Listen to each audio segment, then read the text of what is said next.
쌀과 소금을 가지고 다녔다고 합니다. 도대체 이것을 왜 가지고 다녔을까? 그런데 주말 사이에요. 고유정이 긴급 체포되는 영상이 공개되면서 또다시 관심을 모으고 있습니다. 일단 그 영상부터 좀 보겠습니다. 살인죄로 체포하는데 긴급 체포하겠습니다. 수감. 살인죄로 체포하는데 긴급 체포하겠습니다. 수감.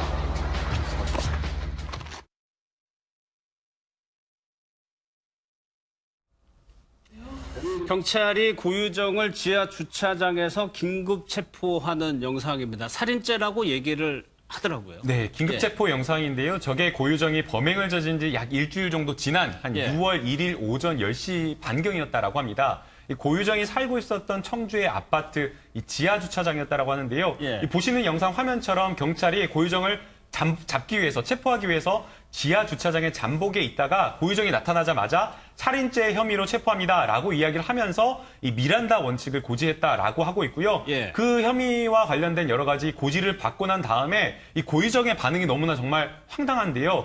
지금 표정 보시면 어안이 벙벙한 것처럼 어리둥절한 표정을 지으면서 왜요? 저 그런 적 없는데요. 제가 당했는데 라고 하면서 전혀 영문도 모르는 그런 태도를 보였다라고 하고 지금 옆에 지금 고유정이 지금 이제 옆에 형사가 체포를 하면서 작은 박스를 이렇게 들고 가는 모습이 보였는데 이 고유정이 당시에 이 오른쪽에 종이 상자 들고 있었는데 이것은 쓰레기를 버리러 가는 과정이었다라고 이야기를 하고 있고요.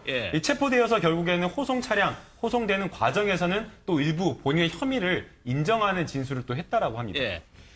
체포당할 당시에 왜요? 제가 당했는데 라고 얘기를 했습니다. 다시 한번 그 영상을 좀 확인하도록 하겠습니다. 살인죄로 체포하는데 긴급 체포하겠습니다. 수감. 오전 10시 32분경으로 살인죄로 긴급 체포하겠습니다. 왜요? 변호인을 설명할 수 있고 불리한 뜻을 거부할 수 있고 체포 접수를 신청할 수 있어요. 그런 적 없는데. 우리가 당했는데. 그것도 인정된다고. 그럼 뭐예요? 버리는 거예요? 예, 지금 아까 쓰레기 올라왔는데. 일단 차에 타시죠. 이거 이렇게 납치 없는데 불러주세요. 어차피 들어가세요. 일단 타세요. 오 교수님, 저 영상에서 고유정이 딱 체포가 되는 순간 왜요? 제가 당했는데 이게 그동안 남편을 살해한 이후에 계속적으로 머릿속에 준비를 해왔다는 겁니까? 제가 보니까 사람 잘못 봤는데요. 뭐 이런 느낌 있지 않습니까? 그러니까 일단 아마 내부적으로는 심장이 쿵 내려앉았을 겁니다. 그런데 이제 보통 일반적으로 이제 주부들 같은 경우는 교통 위반을 해가지고 교통 경찰에게 스티커를 발부받는데도 가슴이 두근두근 하거든요, 실제로. 그렇죠. 그러니까 이제 지금 고유정이 같은 경우는 보통 남성 살인범들도 저게 검거되는 순간은 뭐 저항을 하거나 도망을 가려 하거나 이렇게 하는데 저 모습만 보게 된다면 본인은 애써 겉으로는 어리둥절하면서도 속에 있는 그 당하는 모습을 보여주지 않으려고 노력하는 그런 모습이 보이는데요. 이런 게 있습니다. 자기가 이제 상대를 속이기 위해서는 가장 우선적으로 선행돼야 될 것은 자기 스스로를 속여야 돼요. 그러니까 마치 체면을 걸듯이. 그렇죠. 그러니까 자기는 아마 이 A안, B안이 있었을 거예요. 만약에 이제 뭐 뒤에는 이제 그 경찰에게 그런 얘기를 했다라고 하는데 뭐 생각보다 빨리 왔다는데 저기는 나오지 않는데요. 본인이 아마 A안, B안으로 해가지고 혹시 이렇게 되면 내가 어떻게 얘기를 해야 되겠다라고 생각을 했을 수도 있는데 저때 당시에 이제 쓰레기 버리러 나왔지 않습니까? 근데 왜요라고 하는 것은 왜 저를 갖다가 잘못 골랐는데요라고 하는 것과 마찬가지로 그런 적 없는데 제가 당했는데는 이때부터 자기는 그 상황이 우발적인 상황에서 자기는 피해를 먼저 받았기 때문에 상대를 살해했다라고 하는 것을 여기에서부터 가지고 있는 것으로 보입니다. 그런데 또 특이한 점이 저 체포 당시에는 부인을 했는데 차에 올라타서 바로 그 다음이에요. 차에 올라타서는 바로 또 인정을 했다면서요. 그러니까 지금 아마 저 때만 해도 고유정이 전 남편을 살해하고 나서 마치 자기가 성폭행을 당한 것처럼 주변 사람들한테도 이야기를 했고 남편의 휴대전화로 전 남편의 휴대전화로 문자 메시지까지 조작을 하는 걸 우리가 이미 다 이제 증거 자료로 공개가 돼서 알고 있지 않습니까? 예. 그러니까 아마 저 때까지만 해도 경찰이 왔을 때 자신은 그 시나리오였겠죠. 자신은 성폭행을 당할 뻔한 피해자이고 남편은 나가서 실종된 사람. 그래서 아마 왜요? 제가 당했는데요. 자기가 우발적 살인 얘기도 안 나오잖아요. 내가 오히려 당한 사람이다. 나는 가해자가 아니다. 이렇게 이야기를 했다가 차 안에 타서는 예. 이제 데리고 온 경찰들 중에 여성이 당연히 인력이 있었겠죠. 여성 피의자를 잡아가는, 용의자를 잡아가는 과정이었었으니까. 예. 여성 경찰이 전 남편을 살해한 게 맞느냐라고 질문을 했다고 합니다. 그러니까 여기서부터는 실종이 아니라 살인이라는 단어를 꺼내니까 이제 아까 A안, B안, 오 교수님 말씀하셨는데 B안을 떠올렸겠죠. 우발적인 살인. 그러니까 거기서 또 순수하게 생각보다 빨리 오셨네요. 우리가 이제 보도됐던 내용대로 말을 한 예. 겁니다. 살인한 건 맞지만 성폭행을 하려고 해서 제가 우발적으로 살인을 저질렀습니다라고 또 순순히 차 안에서는 인정을 했습니다. 그럼 원장님, 이 고유정의 심리적, 그 짧은 순간의 심리적 변화 과정은 거부하다가 차에 올라타서는 바로 생각보다 빨리 왔다라고 이렇게 급격하게 변하는 거는 어떻게 해석을 해야 돼요? 처음에는 아마 경찰이 자신을 갖다 부르더라도 집으로 이렇게 체포를 하러 올 거라고 생각하지 못했을 거예요. 경찰서로 오라고 하고 조사를 하고 그다음에 구속을 합니다라고 얘기하든가 보통 이런 거를 생각했었던 거지요. 예. 이렇게 긴급 체포 자체는 도저히 인지하지 못했기 때문에 너무너무 당황한 거예요. 그러다가 우리가 갑자기 예상치 못한 일이 일어나면 일단 머리에 있는 대로 부정을 하듯이 부정을 한 거지요. 그러나 일단은 차에 탄 다음에는 예. 자신이 범행이 어느 정도 인지가 됐다는 걸 갖다 확인했기 때문에 그때는 이제 태도가 바뀌게 된 거죠. 혹시 사체는 처리를 했지만 범행 도구까지는 본인이 계획한 시간까지, 그러니까 잡히는 순간까지 처리를 못했거든요. 그 부분을 혹시 염두에 둔 걸까요?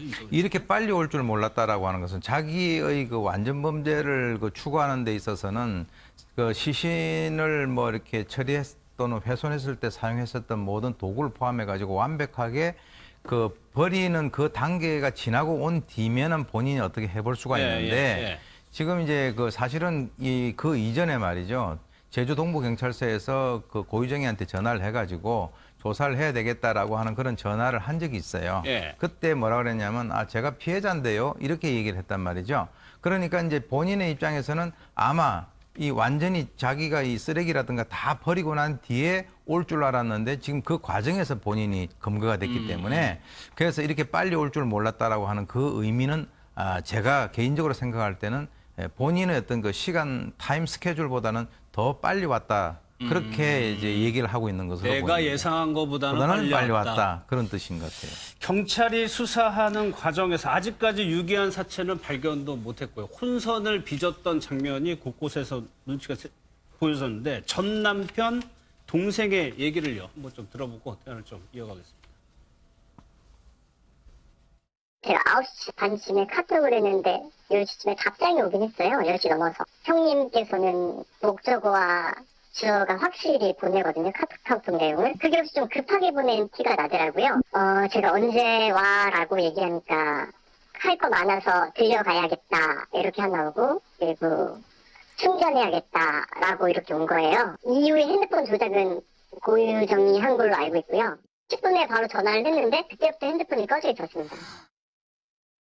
이 부분도 계획이 됐을 수가 있는데 김기혁 아나운서 그러니까는 본인이 전 남편을 살해하고도 전 남편이 살아있는 것처럼 문자 메시지를 조작을 했단 말이에요. 네, 맞습니다. 이 경찰이 파악하고 있는 범행 추정 시간은 5월 25일 오후 8시 10분에서 9시 50분인데요. 예. 이 문자 메시지가 친동생에게 간 시간은 10시 반 정도입니다.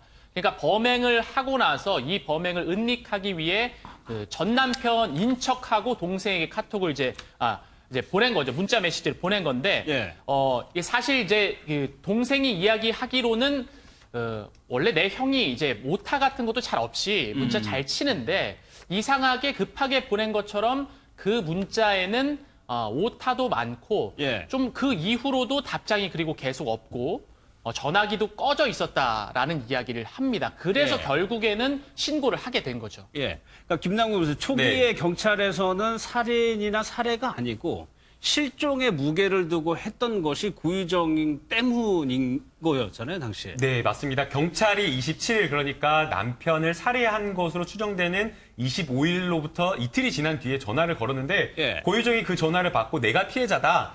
남편이 나를 성폭행하려고 했는데 성폭행 미수에 그쳤고 그 길로 펜션을 나갔다라고 이렇게 이야기를 한 겁니다. 예. 단순하게 그냥 이렇게 진술만 한 것이 아니라 고유정은 남편과 보냈던 문자까지 경찰에게 전송을 하면서 경찰을 좀 믿게 했는데요. 그 문자 메시지 내용이나 이런 것들을 보면 성폭행, 미수와 폭력으로 고소를 하겠다. 고유정이 남편에게 이렇게 보낸 것처럼 하고요. 예. 남편은 고유정에게 미안하다. 뭐 성폭행 하려 한 것에도 미안하다. 취업도 해야 하니까 고소하지 말아달라라는 이런 문자를 보낸 것처럼 고유정이 본인이 남편의 휴대폰을 사용해서 이렇게 문자를 보낸 겁니다. 예. 그러니까 경찰로서는 이 해당 문자를 보고 남편이 범행을 이렇게 저지르고 극단적인 그 범행에 대해서 죄의식을 느껴가지고 극단적인 선택을 하려는 것처럼 이렇게 생각을 했다라는 건데 조금 저는 의아한 것이 사실 요즘에 보험회사도 사고가 발생하면 위치 추적을 아주 정확하게 할 수가 있습니다. 예. 그렇다라고 한다면 초기에 이 사건에 대해서 이 범죄 의심점, 혐의점을 좀 가지고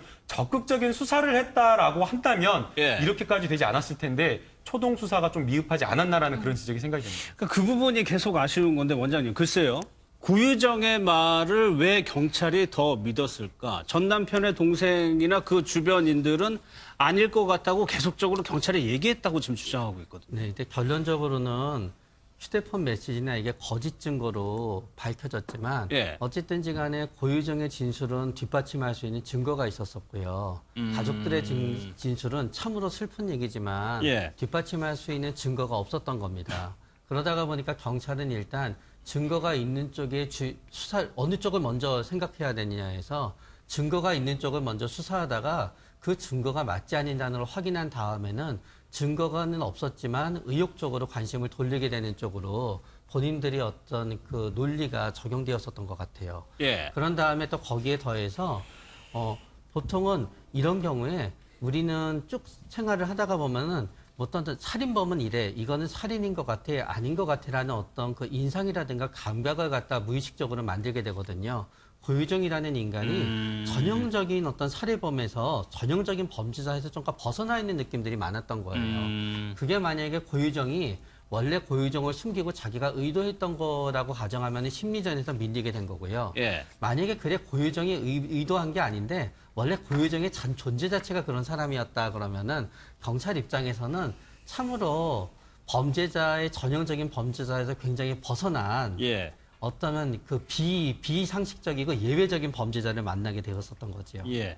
그런데 지금에 와서 보니까 범죄 혐의점을 찾을 수도 있었던, 눈치를 챌 수도 있었던 정황이 펜션 주인의 얘기에서도 좀 나타나고 있어요. 네, 범행 현장이 뭐 제대로 보존됐냐 안 됐냐 이 부분도 논란이 되긴 했었는데 펜션 주인 입장에서는 이런 범행이 일어난 줄 몰랐으니까 본인은 얼른 이제 청소가 끝나고 다른 손님을 받아야 되고 이제 이런 상황에서 고유정의 계획과도 조금 어긋나는 일이 발생을 하게 됩니다. 예. 그러니까 아마 고유정의 계획대로라면 솔직히 문자 메시지 이런 걸 보는 걸 봐도 이건 우발적인 게 아니죠. 너무나 치밀한 계획이 있죠. 증거 자료까지 만들어 놓는. 어쨌든 고유정이 전 남편을 살해를 하고 나서 아마 이거를 어떻게 처리하는 과정을 본인은 2박 3일을 잡았던 것 같아요. 그런데 예. 정작 살인이 일어나고 바로 다음 날 26일 고유정의 계획은 이걸로 안 되겠다. 하루가 더 필요하다였던 것 같습니다. 그래서 펜션 주인에게 전화를 걸어서 원래 예약한 날짜는 25일부터 27일까지 2박 3일인데 1박을 연장하겠다라고 요청을 합니다. 근데 예. 펜션 입장에서는 이미 그 다음 날부터 다른 사람들의 손님이 예약이 되어 있다 보니 1박 연장이 어렵습니다라고 이야기를 했다라는 게 지금 추가적으로 새롭게 드러난 우리에게 알려진 내용이고 예.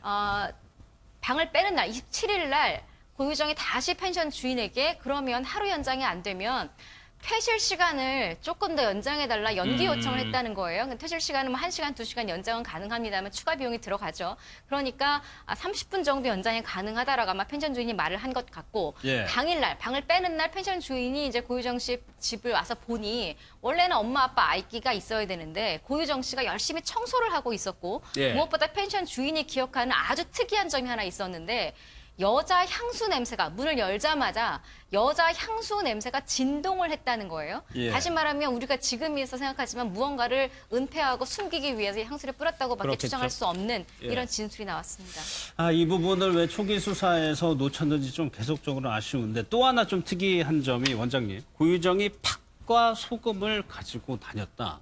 이거 귀신 쫓는다는 이 미신 때문인 거잖아요. 네, 그러나 결국은 이거는 뭔가 나에게 나쁜 일이 생길 거라는 피해의식에서 발동하게 되는 거고요. 사실은 그 피해의식은 또 상당한 분노를 가지게 됩니다. 예. 왜냐하면 고유정이 예를 들어서 층간소음에서도 상당한 분노를 보인 적이 있었다고 하고요. 예. 고유정이 남편을 갖다 살해한 이유는 결국 남편에 대한 피해의식 때문에 그렇습니다. 남편 때문에 인생이 망쳤다. 남편이랑 같이 있게 되면은 자신의 결혼이 망가질지도 모른다.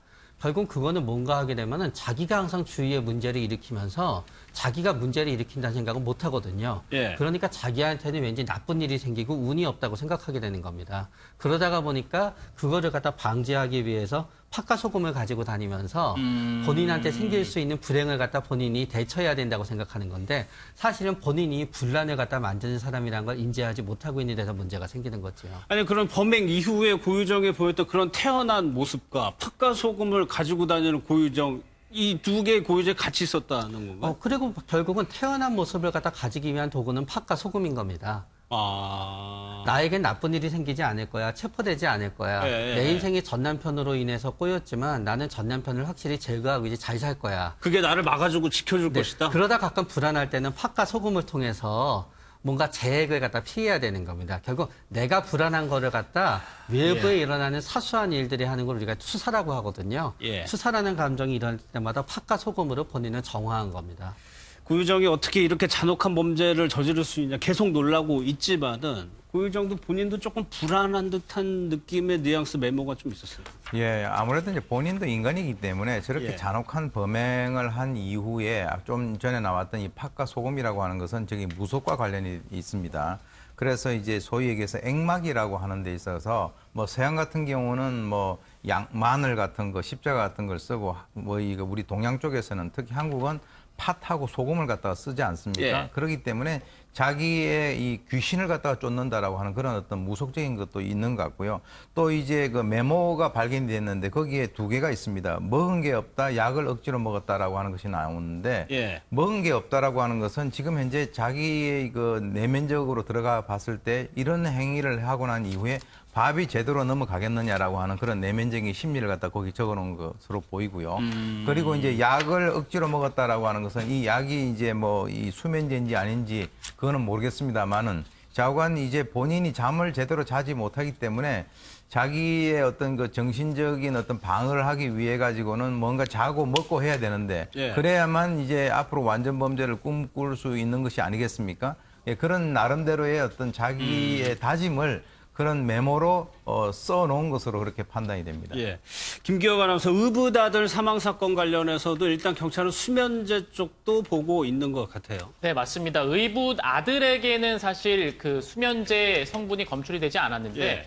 이 현 남편이 의심하는 것은 자신에게 수면제를 줬을 것이다 의심을 하고 있는 겁니다. 왜냐하면 그 전날 차를 건넸는데 이 차를 마시고 갑자기 졸음이 쏟아져서 잠에 들었다. 그리고 그 이후에 고유정이 현 남편에게 염색약을 권유하면서 예. 그 염색을 하도록 시켰다는 거예요. 그래서 나중에 혹시나 이 약물이 검출되지 않도록 막으려고 했던 것이 아니냐라는 의심을 하고 있습니다. 고 교수님 이 부분은 어떻게 보세요? 지금 그 여러 가지 어떤 연예인들의 마약 사건과 연관돼 가지고 지금 뭐 지난번에 뭐 연예인이 그 검찰에 출두할 때도 염색을 하고 나왔지 않습니까? 금년 1월 달부터 그런 것들이 굉장히 많이 일반인들에게 그 전파가 됐는데 예. 제가 볼 때는 이제 이것이 염색을 시킨 것이 처음이냐 아니면은 또 하나는 언제 염색을 시켰느냐 하는 것이 굉장히 중요한 건데 지금 얘기하는 거로 봐가지고는 염색을 처음 시킨 것이고요. 예. 그리고 그 바로 염색을 시킨 그 고유정이가 적극적으로 시킨 것이 바로 그 당시에 했다라고 한다면 이 알겠습니다. 수면제 성분 검출과 연관이 된 것으로 보입니다. 알겠습니다.